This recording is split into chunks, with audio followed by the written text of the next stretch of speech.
que hoy empezamos un libro nuevo, Segunda de Tesalonicenses, y pues a no más de un año después, unos dicen que meses después de haber mandado la primera epístola a los tesalonicenses, Pablo se encuentra escribiendo y mandando una segunda carta. No pasó mucho tiempo. No sabemos si por una conversación o por otra fuente de información, Pablo se da cuenta de unas cosas que habían surgido en la iglesia en Tesalónica. Ahora te recuerdo, él está en Corinto, había huido de ahí de Tesalónica, Berea, Atenas, llega a Corinto. Estamos hablando de su segundo viaje misionero. Y de ahí de Corinto es donde escribió la primera carta. Todavía ahí le traen noticia y no sabemos cómo. Como Corinto era un lugar donde había mucho comercio, recuerdan, hablé de Corinto que tenía un istmo, creo, y entraban los barcos por un lado y se cruzaban por tierra al otro lado para evitar rodear.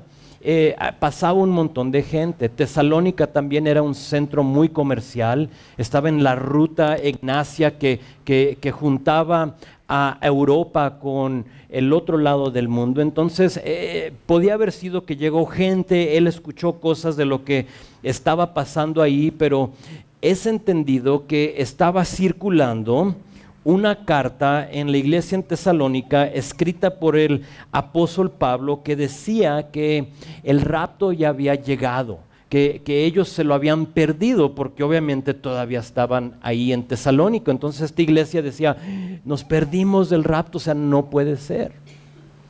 La carta decía que por la gran persecución que estaban experimentando, que sí era real eso, que por eso que Jesús ya había regresado por su iglesia, todo lo que les escribió en la primera carta, y que ellos quedaron fuera del rapto, y que en lugar de eso, que pues ustedes que ya son expertos en la línea del tiempo, de los fines del tiempo, sigue ¿qué? Sigue el día del Señor, ¿verdad? Y decían, es que ustedes ahorita están experimentando y están viviendo durante el día del Señor. Esta carta decía todo eso. Y pues de nuevo eran más mentiras acerca de Pablo, eso continuaba. Ya ustedes recuerdan, en Primera de Tesalonicenses se tuvo que defender varias veces de cosas que habían dicho de él. Entonces esto está sucediendo y era la oportunidad perfecta para hacer algo así, porque si recuerdas y si lo piensas conmigo, los tesalonicenses tenían muy poquito tiempo con el Señor, un año máximo que caminaban con el Señor. Y ellos desde el primer momento aceptan al Señor. O sea, le entraron con los dos pies, dijeron, le damos la espalda a la idolatría, le damos la espalda a todo lo que nuestra cultura nos dice, todo lo que dominaba a esa área de Tesalónica, y nos entregamos al 100 al Señor. Y pues obviamente hubo gente que se molestó por eso y empezó la persecución de los creyentes en Tesalónica. Pablo, si recuerdan, les había hablado en su primera carta del rapto del día del Señor y pues ellos lo sabían, los que estaban opuestos a ellos. Y sabían del día del Señor, de la tribulación que se iba a ver, del juicio sobre toda la tierra, y la oportunidad se prestó para que ellos fabriquen esta carta a nombre de Pablo para hablar de estas cosas, para engañarlos, más bien para desanimar a la gente. Ahora, con todo esto en mente, aprovechan engañar a los tesalonicenses y de pronto se da cuenta Pablo de esta carta. Y Segunda de Tesalonicenses es la clarificación de Pablo acerca del día del Señor. Eso va a ser de lo que se trata esta epístola. Si tomas notas y quieres dividir el libro entero, son solo 3 capítulos, puedes dividirlo de esta manera. Capítulo 1 es acción de gracias por la condición espiritual de ellos. Vamos a hablar de eso, Pablo está dando gracias al Señor por la condición espiritual de los tesalonicenses. Y luego en capítulo 2 va a haber una corrección de un equivoco. Pablo va a clarificar de estas cosas que se habían hablado de él, del día del Señor, nos va a hablar del anticristo, de todo lo que tiene que suceder, va a poner las cosas en orden. Y luego capítulo 3 va a ser una exhortación a los tesalonicenses, y dices tú, ¿a poco más exhortaciones? Recuerdan, eran más de 17 exhortaciones en primera de Tesalonicenses, pero aquí van a ver más, va a poner unas cosas en orden que sucedían entre los creyentes en Tesalónica. Ahora, como nombre a la epístola, lo dejé lo mismo a primera de Tesalonicenses, es perspectiva, porque en realidad estas dos epístolas tienen el mismo tema, se tratan de la misma cosa. Pablo respondiendo a cosas que nos pueden robar paz, que nos pueden robar gozo y propósito, y por lo tanto tu perspectiva. De repente ahora ya te encuentras viendo en una manera horizontal y no vertical. Entonces no cambia la cosa, y como eso, como trasfondo de todo lo que se va a tratar este libro, hoy quiero enfocarme en solo 4 versículos. Entonces vamos a examinar los primeros 4 versículos, y creo que esto es de importancia para nosotros aquí hoy en día. Estas personas que estaban viviendo en persecución real tenían unas cualidades que yo creo nos haría bueno aprender de, tomar nota de, y decir, oye, yo creo que necesito imitar lo que ellos están haciendo. En estos primeros versículos nos vamos a dar cuenta que los tesalonicenses avanzaban en lugar de empeorar.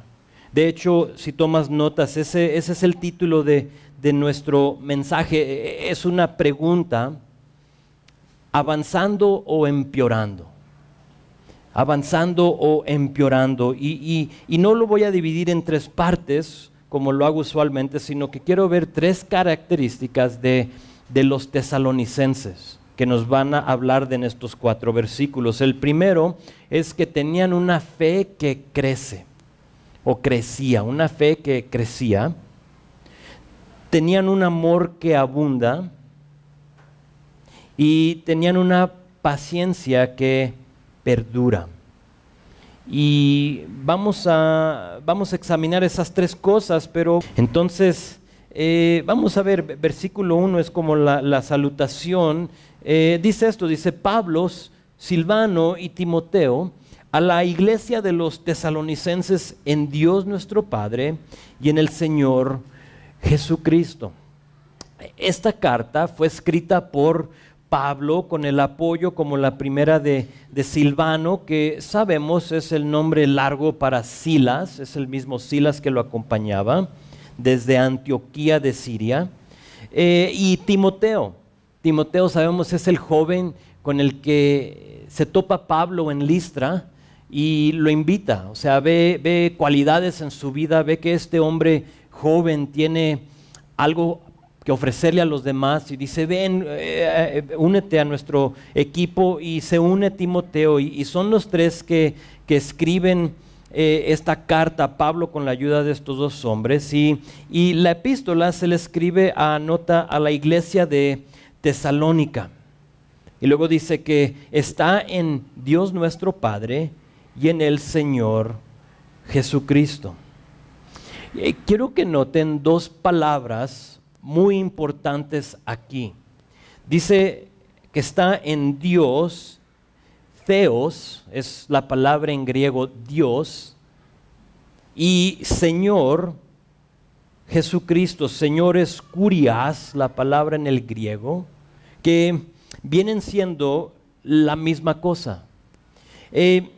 Theos es obvio, Dios, pero de las 748 veces que se usa la palabra Señor en el Nuevo Testamento, 667 veces habla de Dios, con S mayúscula. A veces puedes leer tú la S minúscula y dices, ok, no está hablando de Dios. Pero cuando es mayúscula sabes que está hablando de Dios. Las otras veces que no es mayúscula hablan de un dueño o puede hablar de una persona que está en autoridad. De hecho, que una mujer le podía decir señor a su esposo, obviamente no poniéndolo como Dios, pero aquí lo resalto porque hay gente que se identifica como cristianos hoy en día, pero niegan esta verdad. ¿Sí? Te dicen que hay Dios y hay Jesús, pero que no son uno, que no son el mismo. Y no puedes llamarte cristiano, aunque ellos lo hacen, y no creer que Jesús es Dios, junto con el Espíritu Santo, es la Santa Trinidad. De hecho, que es lo que tenemos en común con el católico, ¿a poco no? El católico cree en el Padre, Hijo y Espíritu Santo. Y a veces los vemos como el enemigo.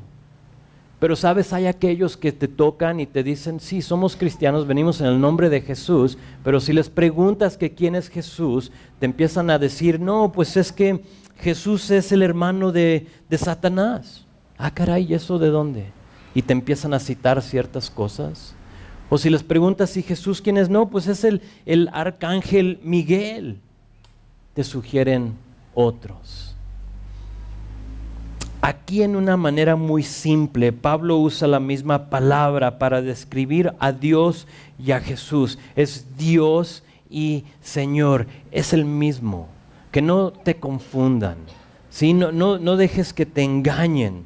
Esta iglesia en Tesalónica fue fundada con esa doctrina, o se puede decir con ese distintivo, que ellos creían que era Padre, Hijo y Espíritu Santo. Para ellos no les molestaba, no les incomodaba el decir en nuestro Dios Padre y en el Señor Jesucristo. Lo entendían como uno. Pero hoy en día sí hay aquellos que te dicen otra cosa. Verso 2 dice, gracia y paz a vosotros, de Dios nuestro Padre y del Señor Jesucristo. Esta es la misma salutación de Pablo en todas de sus cartas.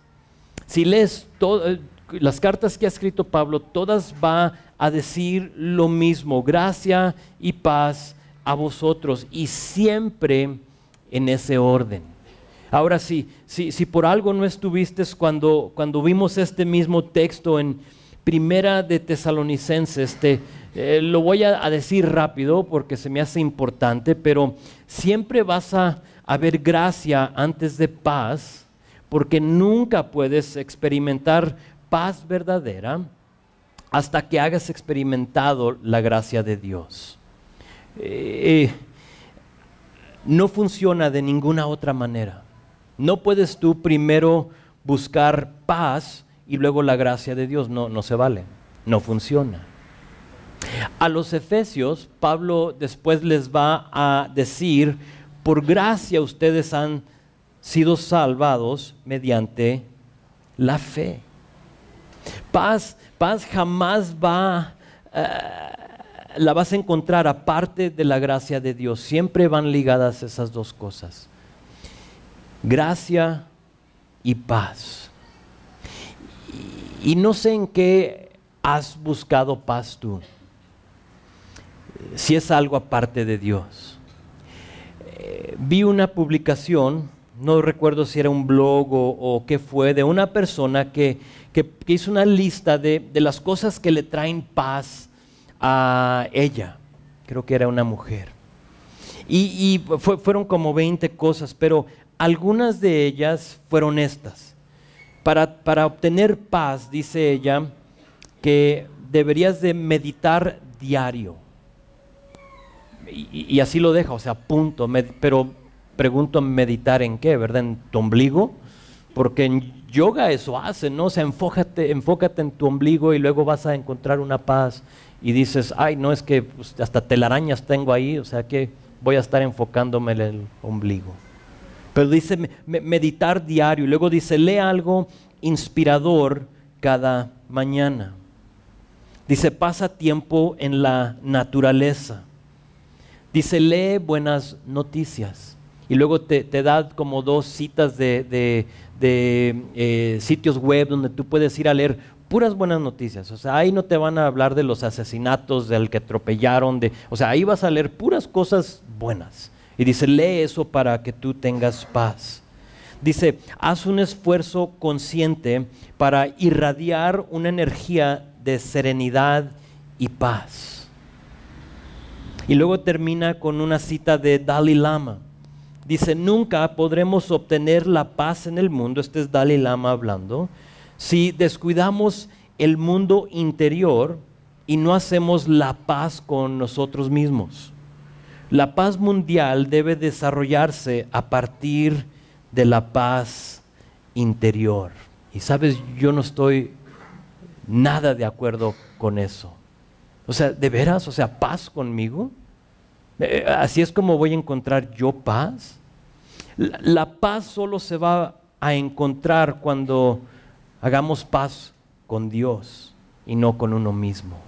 Cuando tú paras de levantarle el puño enojado a Dios y decir, estoy enojado contigo por esto o lo otro, lo que sea, y te rindes a Él y te humillas delante de Dios y dices, Señor, perdóname, quiero hacer paz contigo. Ahí es donde de veras encuentras paz. Pero para hacer eso necesitas conocer la gracia de Dios primero. Así es que dice Pablo, gracia y paz. Pero bueno, verso 3 y 4, vemos los avances de los tesalonicenses. Son 3 cosas, como les comenté, y empieza en verso 3 y dice, debemos siempre dar gracias a Dios por vosotros, hermanos, como es digno, por cuanto vuestra fe va creciendo y el amor de todos y cada uno de vosotros abunda para con los demás. Terminamos o nos detenemos ahí un ratito. Aquí la palabra debemos empieza con una palabra muy interesante, como que forzosamente lo tengo que hacer y no es, debemos no es que dan gracias a ellos por obligación, sino que más porque era lo justo, era lo apropiado dar gracias por las vidas de ellos. Si recuerdas, en Primera de Tesalonicenses, Pablo en capítulo 3 ya había orado por eso. Él había dicho, Dios los haga crecer, abundar y que les afirme su fe. Les había orado el Señor, Pablo, al Señor. Entonces aquí está dando gracias porque lo que él había orado por ellos ya se estaba llevando a cabo. Habían pasado meses, le traen noticia de los tesalonicenses y les dicen, ¿saben qué? Ellos van creciendo en su fe y el amor abunda en ellos. Y por eso es que él dice, debemos siempre dar gracias por vosotros. Ahora, no hay nada más alentador para un pastor que ver a la gente avanzar en lugar que empeorar. Eso me llena de gozo. Cuando veo los avances en tu vida, cuando veo los problemas en los cuales tú te encuentras y permaneces fiel al Señor y sigues con Él a pesar de lo que está pasando. Eso me anima un montón. Y Pablo aquí empieza dando gracias por ellos, pero fíjense en qué. Dice, en vuestra fe que va creciendo y el amor que abunda para con los demás. Son 2 cosas, fe que crece y amor que abunda. Ahora, vamos a ver las 2 cosas así individualmente. Una fe que va creciendo. Es decir, que cuando le dan noticia de Pablo, había a Pablo de ellos, había un crecimiento notable en las vidas de los tesalonicenses a pesar del ambiente en el cual ellos vivían. O sea, de la persecución. Sé que es difícil para nosotros entenderlo porque no estamos viviendo lo mismo que ellos. Sé que no estamos viviendo persecución como nuestros hermanos en Irak y Siria hoy en día, o nuestros hermanos en Tesalónica hace 2000 años. Entonces en parte lo entendemos, pero creo que no totalmente. Para ellos hubiera sido más fácil que su fe vaya disminuyendo que creciendo, pero le dicen, ¿sabes qué? En la persecución ellos van creciendo. Porque es notable que en la historia de la iglesia, cuando hay persecución, ¿qué pasa? La iglesia crece, siempre. Nos unimos unos a los otros más, nos agarramos de las manos y decimos, oye, estamos en esto juntos, entonces vamos a animarnos, nos vamos a crecer en el Señor, y eso estaba pasando con ellos. Pero ¿qué tal tú? ¿Está creciendo tu fe o estás estancado? ¿Estás satisfecho tú con solo haber creído en Él y pues ya? O sea, ya creí, ya me entregué, ya sé a dónde voy, sé cuál es mi fin y ya hasta ahí llegó. Y tu fe te encuentras en un lugar estancado. Mucha de la razón que la iglesia en general, no estoy hablando de ustedes son totalmente diferentes, pero mucha de la razón que la iglesia en general está tibia es por una fe estancada. Porque la iglesia está satisfecha con decir, yo sé mi futuro, mi fin. Y así es que escondo mi fe y me le echo a la bolsa hasta que regrese el Señor. Ya me dijiste que en capítulo 4 de Primera de Tesalonicenses va a venir por mí, entonces me le echo a la bolsa y aquí me espero. Oh, capítulo 3 va a ser para ti, si tú te encuentras en ese lugar. Gente que está satisfecha con su salvación no lo conmueve la condición espiritual de otras personas. Cuando tú ves al que no conoce al Señor, si estás satisfecho con tu fe y la tienes escondida, no te va a conmover cuando ves al borracho o cuando ves a la prostituta en la calle, que tú sabes que todos dicen que esta mujer es prostituta. Y en lugar de que te conmueva, le sacas la vuelta para ni tocar la banqueta con ella. Esa es una fe satisfecha, estancada. Ahora, puedes decir tú, pues ¿cómo sé si tengo una fe estancada o que va empeorando? Son dos cosas que creo que te puedan ayudar para determinar si tu fe está avanzando o no. Y la primera es una cita, es Romanos 10:17. Dice esto, dice, la fe es por oír y el oír por la palabra de Dios. Un versículo famoso, todos lo conocen. La fe es por oír y el oír por la palabra de Dios. Ahora, uno llega a la fe, a conocer al Señor, por oír la palabra de Dios, ¿de acuerdo? Ese versículo te está diciendo eso, que cuando tú compartes a alguien la palabra, ellos van a conocer y por conocer la palabra van a llegar a la fe, quizás como pasó en tu vida. Espero que así pasó en tu vida, cuando te das cuenta lo que dice la palabra. Pues la misma palabra que Dios usó para salvarte es la misma palabra que hace crecer tu fe.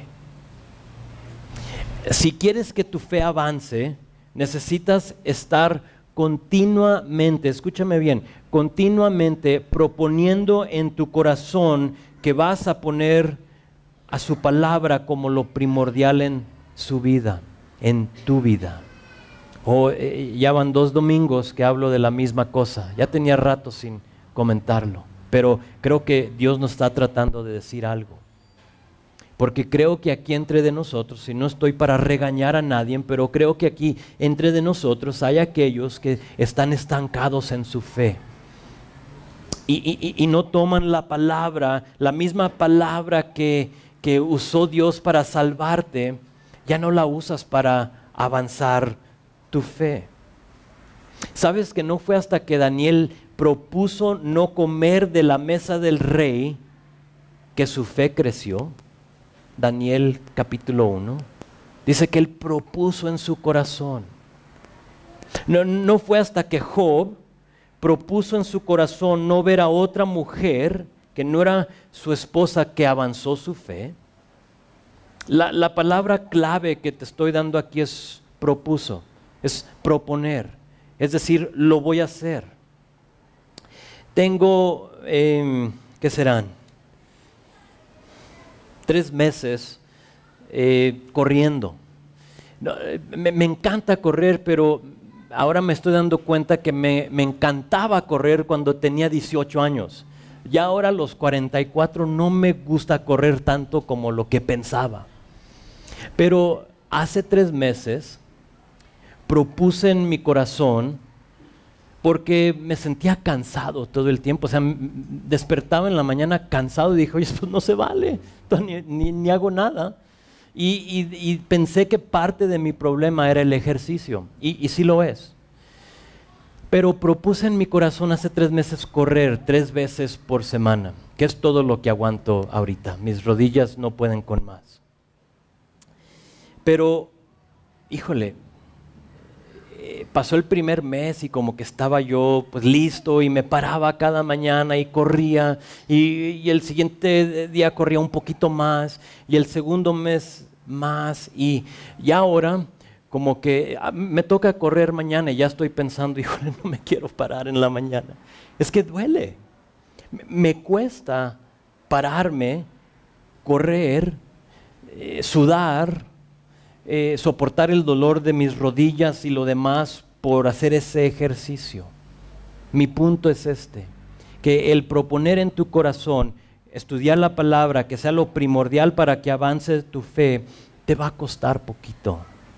Te va a costar quizás sueño, te va a costar quizá tiempo enfrente de la televisión o en el internet o lo que te guste hacer. Es tú proponer en tu corazón que quieres avanzar y decides hacer eso a un lado para enfocarte en eso. ¿Están conmigo? ¿Sí? Hasta que tú decidas poner la palabra de Dios como lo primordial en tu vida, nunca va a crecer tu fe. Nunca. Empieza con la palabra. La palabra de Dios es la respuesta a todos tus problemas. La palabra de Dios en acción en tu vida crece tu fe. 2. Esa es la primera cosa que puede determinar si vas avanzando o no. 2 es Santiago 4:26. Otra cita, te la leo. Dice esto, dice, como el cuerpo sin espíritu está muerto, así también la fe sin obras está ¿qué? Muerta. Ustedes saben el versículo. Nuestra fe crece cuando la usamos. Cuando la usamos. ¿Estás usando tu fe? Hace poco leí de un pastor en Estados Unidos que dejó de pastorear a su iglesia de 5,000 personas. O sea, dices tú, ese es éxito. O sea, 5,000 personas. Creo que si lo nombro vas a saber quién es. Ha escrito muchos libros. Un pastor joven. Pero sabes, no dejó su iglesia por cansancio. No dejó su iglesia por una falla moral que muchas veces pasa, lamentablemente. No dejó a su iglesia porque se enojó, sino que, ¿sabes por qué? En sus propias palabras, esto lo acabo de leer, no sabía que iba a encajar con hoy. Pero en sus palabras dice, me cayó el 20 que la multitud de la gente, 5,000 personas, venía a ver a verme a mí ejercer mi don, mientras que ellos escondían los de ellos. Y él dijo, oye, no se vale. O sea, yo semana tras semana ejerciendo mi don, dándoles de comer, ellos vienen para escucharme, mientras que ellos esconden los de ellos. Y dijo, no lo quiero. Esto ya se convirtió en algo que no debería de ser. Y dejó a su iglesia. Te tengo que decir, y creo que lo sabes, que Dios te quiere usar. Dios te quiere usar. Dios quiere que tú formes parte de esta iglesia. Dios quiere que tu fe crezca por el uso de ella. Ahora si dices, es que pues no es mi iglesia aquí, entonces busca la que va a ser para ti y ve y usa tu fe allá. O sea, no lo digo porque estoy tratando de juntar a servidores. Por favor, no me malentiendas, no le leas algo a lo que estoy diciendo, sino que Dios te quiere usar para tu beneficio. Dios quiere, tú tienes dones que Dios te ha dado para que tu fe crezca a través del uso de ellos. Y mi pregunta para ti es, ¿lo estás usando? ¿Lo estás haciendo? ¿Qué es lo que te está llamando a hacer Dios? Hazlo. Dices, es que no tengo nada que ofrecerle. Ora. Tal vez la cosa que tú menos pensabas. Muchas veces dice uno eso, ¿sabes por qué?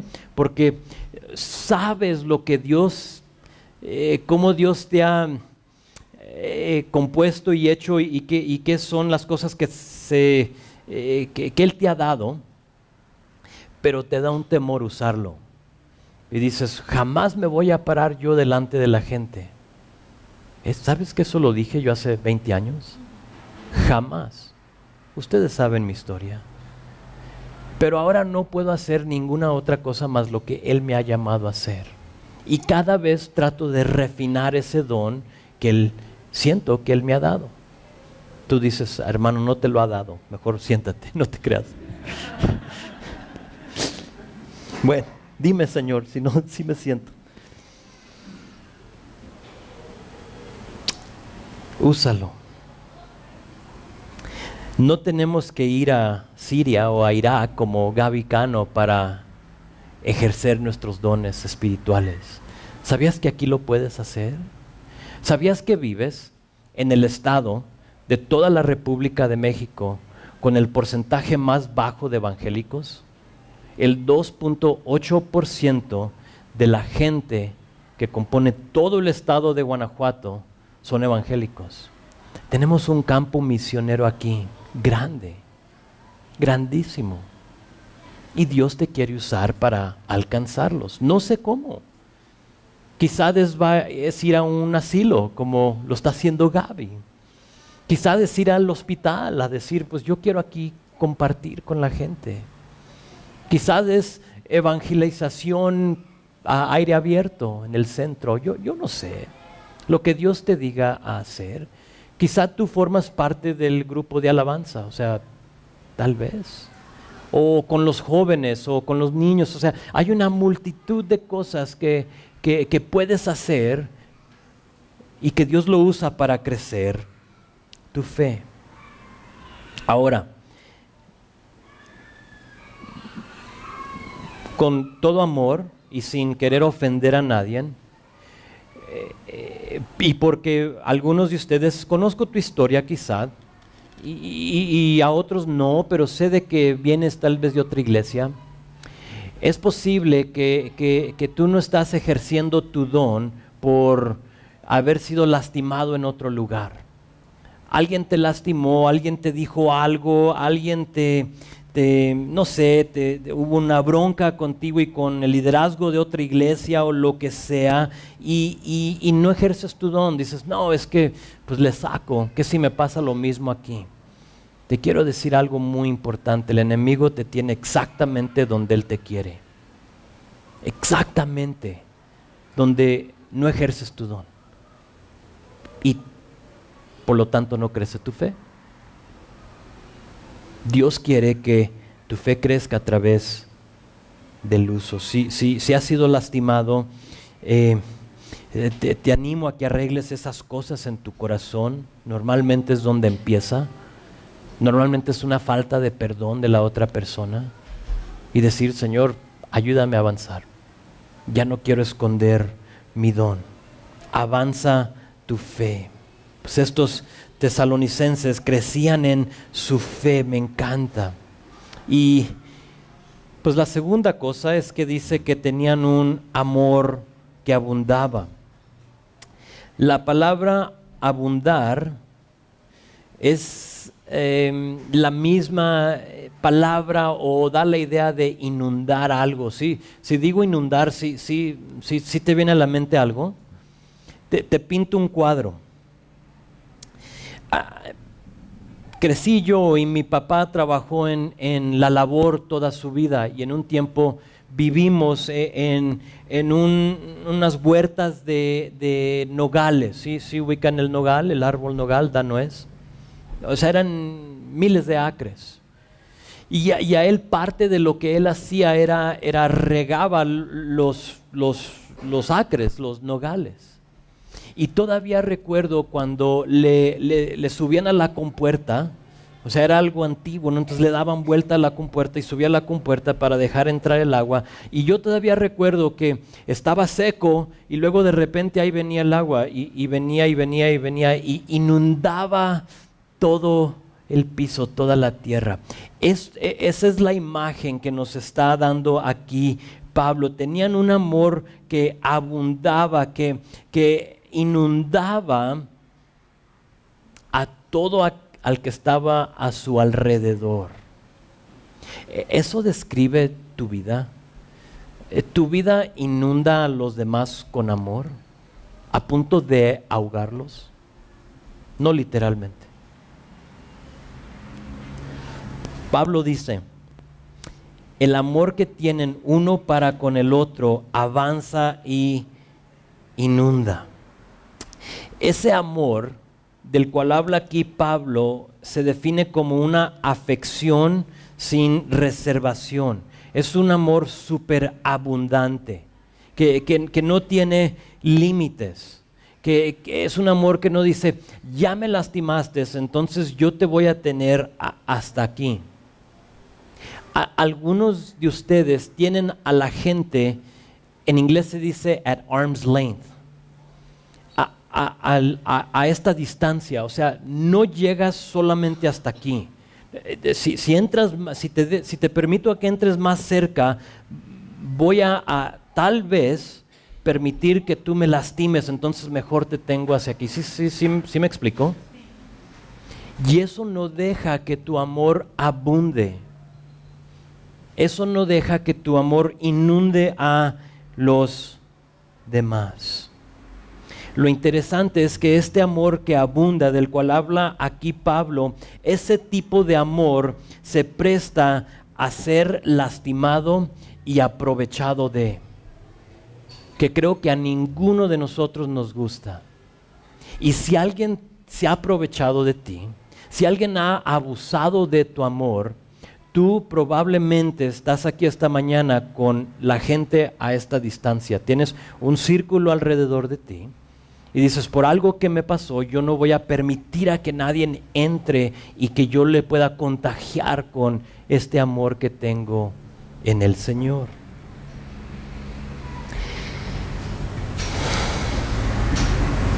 Yo no puedo decirte si eres tú o no. Yo no voy a señalar y decir, en ti sí veo amor, en ti no veo amor, pero sí te quiero decir algo. Es notable en unos y no es notable en otros de ustedes. Ahí tú determina quién eres tú. Si tu amor no inunda, te puedo preguntar que qué te estorba. ¿Qué te estorba? ¿Por qué no inundas a la gente con amor? Puede ser algo tan simple como falta de asombro o de admiración de quién es Dios en tu vida. Falta de reconocer lo que Dios ha hecho por ti. O lo sabes. Sabes a cuáles distancias fue Dios para entregar su Hijo por ti. O sabes lo que te amó el Señor. O sea, piénsala. A nosotros que no lo merecíamos, aun cuando éramos pecadores, dio a su Hijo unigénito. ¿A poco no es ese amor, describe un amor que inunda? O sea, un amor que dice, no me importa. Y ¿sabes lo interesante? Que antes de aceptar al Señor, nosotros éramos aquellos que nos aprovechábamos, que abusábamos del amor de Dios porque lo rechazábamos. Y le decíamos, no lo queremos. Hasta aquí te dejo entrar. Pero en su debido momento tú le diste acceso al Señor a tu corazón. Y le dijiste, Señor, entra, por favor, y lléname de tu amor. Y el Señor lo hizo. Pero por algo, quizás falta de asombro, ya no avanzamos en amor. Uno puede parar de avanzar en amor cuando se le olvida del amor de Dios en su vida. Te animo a que seguido regreses a lo que hizo Dios por ti. Que no se te olvide su Hijo unigénito. Piensa en tu mente de Jesús colgando en la cruz. Piensa en Jesús siendo bofetado y lastimado por ti. Ese es amor.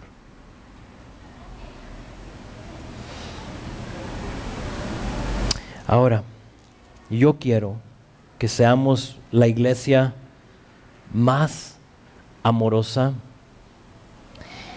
en todo el mundo mundial.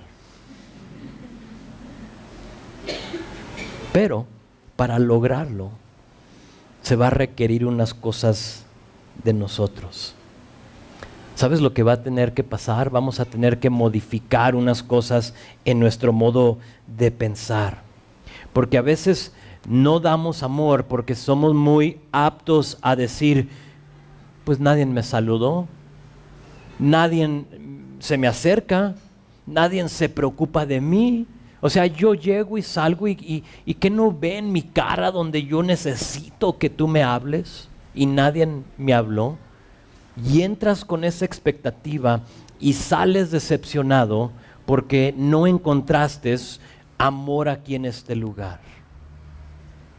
A veces requiere que cambies eso, que ahora tú seas el que saluda a alguien, ahora que tú seas el que se le acerca y el que te preocupas por tu prójimo.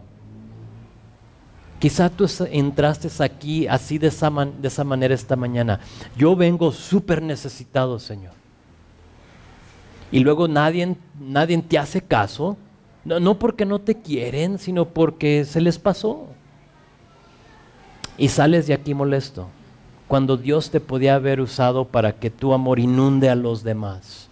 O sea, Señor, no entiendo, estoy viviendo unas cosas muy difíciles, pero voy a amar a los que están a mi lado.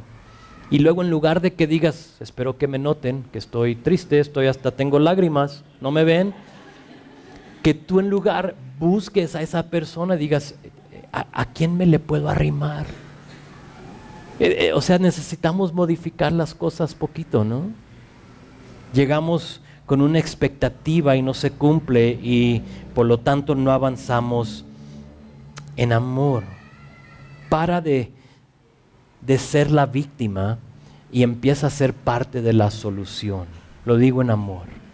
Para de ser la víctima y sé parte de la solución. Vive con un amor que contagia a los demás. Entonces los tesalonicenses abundaban en amor, crecían en su fe y fíjense en la tercera cosa, versículo 4. Vamos a saltar la primera frase porque vamos a terminar con eso, pero fíjense lo que dice. Dice, tanto que nosotros mismos nos gloriamos de vosotros en las iglesias de Dios, saltamos eso y nos enfocamos en esto, por vuestra paciencia y fe en todas vuestras persecuciones y tribulaciones que soportáis. Primero notó crecimiento en fe y luego notó abundancia en amor, y aquí nos habla de una paciencia en persecución y tribulación. Los tesalonicenses tenían una paciencia que perduraba o que soportaba mucho. Y tal vez lo digo y tú dices, me identifico, estoy viviendo unas cosas difíciles. Y en un grupo de este tamaño es un buen porcentaje de los que están viviendo dificultades. La palabra paciencia, ya la hemos visto, es hupomene en el griego, que es una espera firme, se puede decir, o es algo duradero. Es algo que una paciencia firme o que dura, que permanece. Pero noten la última palabra del versículo. Dice que también soportáis estas cosas. Me impactó más esa palabra. Esa palabra de soportar significa sostener bajo de algo. El cuadro creo que te puedo pintar es algo o alguien, discúlpame, debajo de algo a punto de ser aplastado, solo que lo está soportando. Piensa en alguien debajo de un carro. Estaba haciéndole a la mecánica y de repente el gato se va a un lado y cae y tiene el coche encima de él y lo está agarrando así. Esa es la idea de soportar, y estás soportando algo. Ahora, ¿qué es nuestra tendencia cuando nos encontramos a punto de ser aplastados? Correr, ¿no? Correr. O sea, me salgo de eso. Si somos honestos, creo que diríamos que buscamos la manera para salirnos debajo de las cosas que nos pesan, ¿verdad? O sea, a nadie le gusta estar soportando algo pesado. Pero ¿qué si en lugar de correr, soportamos? Esto es lo que está diciendo aquí Pablo. Vemos que vuestra paciencia y su fe está soportando tribulaciones y persecuciones. Ahora, no me malentiendas. Estamos hablando de persecución y tribulación, no de consecuencias por tus malas decisiones. Ese es otro rollo, ¿eh? Esa es otra cosa. No estoy hablando de decir, ay, Dios, me estás probando con esta tribulación cuando tú eres el que te metiste en esa situación. ¿Estás conmigo? Ay, híjole, mi cruz que estoy cargando. Sí, pero tú eres el que te la pusiste sobre el hombro. Estoy hablando, persecución, tribulación eran cosas externas, eran cosas que venían de afuera hacia ellos, las personas que los estaban hostigando y lo demás. Hablo de no huir cuando tu paciencia es probada por cosas fuera de tu control. Es más la idea que nos está dando aquí Pablo. Estoy hablando de soportar la tribulación para que abunde la gracia de Dios en tu vida y otros lo noten y lo deseen. Que digan, híjole, ¿cómo le haces? No entiendo. Sigues soportando esa tribulación. Una hermanita aquí, no creo que está aquí, pero me hablaba de lo que pasaba en su trabajo. Todos conocían que era cristiana y ya la traían, o sea, simplemente por su fe, persiguiéndola, hablando de ella, poniéndole trabas, o sea, cosas así, y ella seguía y seguía y seguía hasta que Dios en su debido tiempo la cambió de lugar. Ahora ya no está con esas personas, está con otras, pero lo soportó en lugar de correr. Y esto es lo que estaba pasando aquí. Y fíjense lo que sucede cuando tú soportas, cuando en lugar de correr, te aguantas y agarras lo del peso. Verso 4, la primera frase, terminamos con esto. Dice, nosotros mismos nos gloriamos de vosotros en las iglesias de Dios, y luego dice, por vuestra paciencia, etcétera, etcétera.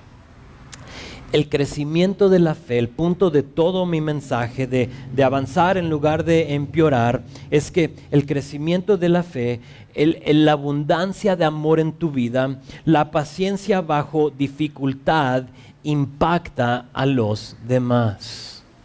Y los demás de pronto van a querer lo que tú tienes. ¿Sabías que de eso se trata? De eso se trata. Que tu fe crezca para que otros lo deseen.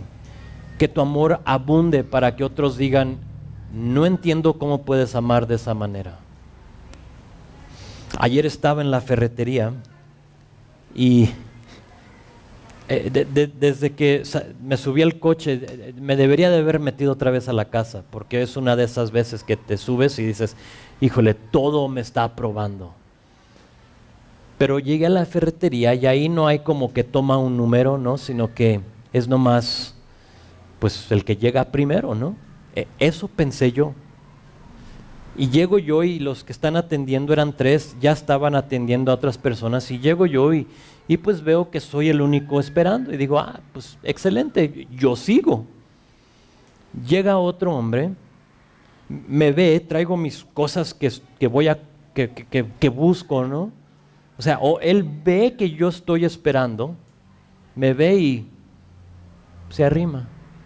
Y luego viene otro y ve, él trae su foco, no sé qué traía, y yo traigo mis chivas y él me ve y sabe que estoy esperando y que yo estaba ahí antes que él. ¿Sí saben a dónde voy con esto? Y luego el primero que se desocupa, entra él y empieza a pedirle, yo, ¿de ver? Y no era nomás uno, sino que el otro me ve con mis cosas, él se ve el foco y se mete enfrente de mí y yo ahí con mis cosas diciendo, no se vale. Pero sabes, el Héctor de otros tiempos, hubiera dicho algo. De hecho que estaba así de decirles tanto a ellos como a los de ahí, o sea, compren el aparatito donde jalamos números, o sea, ese ya no hay problema. O yo se los compro para que cuando venga no tenga que sufrir esto. Pero cuando no actuamos, cuando en lugar demostramos amor, y creo que en mi cara no había mucho amor, ¿sí? Pero no hablé, que entonces eso todavía vale por algo. La gente nos ve y tal vez se burlan, pero lo van a desear. Quiero lo que tú tienes. Y eso es lo que estaba pasando aquí en Tesalónica, y Pablo empieza su segunda carta a los tesalonicenses reconociendo los avances en las vidas de estas personas. Antes de entrar al día del Señor a clarificar su nombre, antes de todo eso digo, yo veo esto en sus vidas, y no solo yo, sino que por todas las iglesias se habla. ¿A poco no sería genial que aquí en Guanajuato y en Irapuato nos reconozcan por estas cualidades? Y digan, ¿sabe? Aquella iglesia que está allá por las orillas, o en aquel hotel, ellos aman, ellos tienen una fe que va creciendo. Ellos están viviendo unas cosas pesadas, pero aún siguen adelante.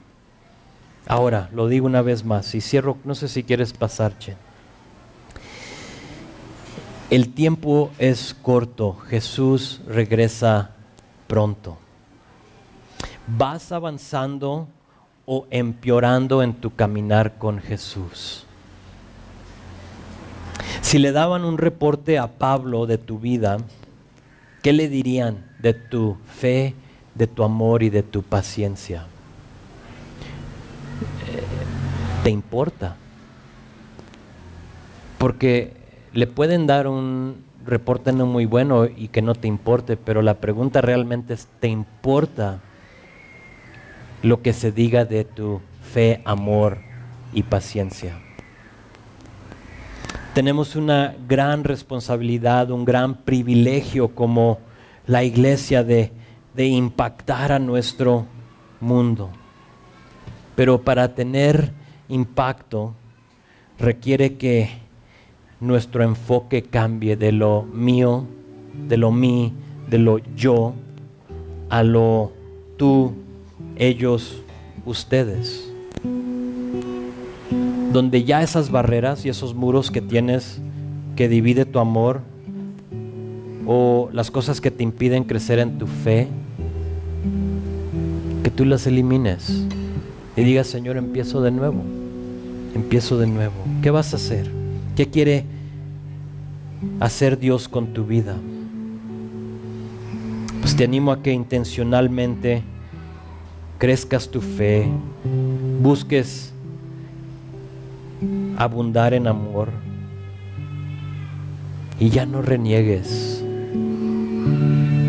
en las cosas que estás soportando. Aguántate.